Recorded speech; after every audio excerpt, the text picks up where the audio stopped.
ಹರಿ ಓಂ. ವಿಷ್ಣು ಸಹಸ್ರನಾಮದ 2ನೇ ಪದದ ಅರ್ಥ. ಭಗವಂತನು ಪವಿತ್ರಾತ್ಮನೂ ಪರಮಾತ್ಮನೂ ಆಗಿದ್ದಾನೆ. ಮೋಕ್ಷ ಪಡೆದವರ ಪರಮ ಗುರಿಯಾಗಿದ್ದಾನೆ. ಅವನು ನಾಶರಹಿತ, ಸರ್ವವ್ಯಾಪಿ, ಎಲ್ಲ ಕರ್ಮಗಳ ಸಾಕ್ಷಿ, ದೇಹದ ಜ್ಞಾನಿ ಮತ್ತು ಶಾಶ್ವತ ಸ್ವರೂಪಿ.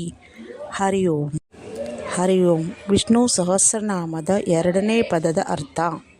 ಭಗವಂತನು ಪವಿತ್ರಾತ್ಮನೂ ಪರಮಾತ್ಮನೂ ಆಗಿದ್ದಾನೆ. ಮೋಕ್ಷ ಪಡೆದವರ ಪರಮ ಗುರಿಯಾಗಿದ್ದಾನೆ.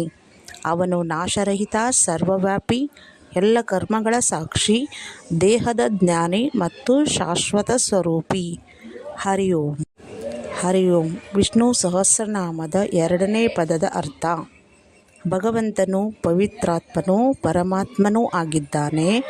ಮೋಕ್ಷ ಪಡೆದವರ ಪರಮ ಗುರಿಯಾಗಿದ್ದಾನೆ. ಅವನು ನಾಶರಹಿತ, ಸರ್ವವ್ಯಾಪಿ, ಎಲ್ಲ ಕರ್ಮಗಳ ಸಾಕ್ಷಿ, ದೇಹದ ಜ್ಞಾನಿ ಮತ್ತು ಶಾಶ್ವತ ಸ್ವರೂಪಿ. ಹರಿ ಓಂ. ಹರಿ ಓಂ. ವಿಷ್ಣು ಸಹಸ್ರನಾಮದ 2ನೇ ಪದದ ಅರ್ಥ. ಭಗವಂತನು ಪವಿತ್ರಾತ್ಮನೂ ಪರಮಾತ್ಮನೂ ಆಗಿದ್ದಾನೆ. ಮೋಕ್ಷ ಪಡೆದವರ ಪರಮ ಗುರಿಯಾಗಿದ್ದಾನೆ.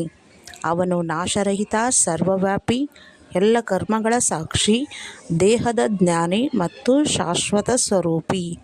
ಹರಿ ಓಂ. ಹರಿ ಓಂ. ವಿಷ್ಣು ಸಹಸ್ರನಾಮದ 2ನೇ ಪದದ ಅರ್ಥ. ಭಗವಂತನು ಪವಿತ್ರಾತ್ಮನೂ ಪರಮಾತ್ಮನೂ ಆಗಿದ್ದಾನೆ. ಮೋಕ್ಷ ಪಡೆದವರ ಪರಮ ಗುರಿಯಾಗಿದ್ದಾನೆ. ಅವನು ನಾಶರಹಿತ, ಸರ್ವವ್ಯಾಪಿ, ಎಲ್ಲ ಕರ್ಮಗಳ ಸಾಕ್ಷಿ, ದೇಹದ ಜ್ಞಾನಿ ಮತ್ತು ಶಾಶ್ವತ ಸ್ವರೂಪಿ. ಹರಿ ಓಂ. ಹರಿ ಓಂ. ವಿಷ್ಣು ಸಹಸ್ರನಾಮದ 2ನೇ ಪದದ ಅರ್ಥ. ಭಗವಂತನು ಪವಿತ್ರಾತ್ಮನೂ ಪರಮಾತ್ಮನೂ ಆಗಿದ್ದಾನೆ. ಮೋಕ್ಷ ಪಡೆದವರ ಪರಮ ಗುರಿಯಾಗಿದ್ದಾನೆ.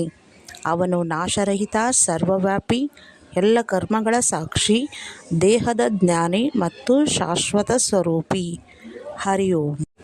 ಹರಿ ಓಂ. ವಿಷ್ಣು ಸಹಸ್ರನಾಮದ 2ನೇ ಪದದ ಅರ್ಥ. ಭಗವಂತನು ಪವಿತ್ರಾತ್ಮನೂ ಪರಮಾತ್ಮನೂ ಆಗಿದ್ದಾನೆ. ಮೋಕ್ಷ ಪಡೆದವರ ಪರಮ ಗುರಿಯಾಗಿದ್ದಾನೆ. ಅವನು ನಾಶರಹಿತ, ಸರ್ವವ್ಯಾಪಿ, ಎಲ್ಲ ಕರ್ಮಗಳ ಸಾಕ್ಷಿ, ದೇಹದ ಜ್ಞಾನಿ ಮತ್ತು ಶಾಶ್ವತ ಸ್ವರೂಪಿ. ಹರಿ ಓಂ. ಹರಿ ಓಂ. ವಿಷ್ಣು ಸಹಸ್ರನಾಮದ 2ನೇ ಪದದ ಅರ್ಥ. ಭಗವಂತನು ಪವಿತ್ರಾತ್ಮನೂ ಪರಮಾತ್ಮನೂ ಆಗಿದ್ದಾನೆ. ಮೋಕ್ಷ ಪಡೆದವರ ಪರಮ ಗುರಿಯಾಗಿದ್ದಾನೆ. ಅವನು ನಾಶರಹಿತ, ಸರ್ವವ್ಯಾಪಿ, ಎಲ್ಲ ಕರ್ಮಗಳ ಸಾಕ್ಷಿ, ದೇಹ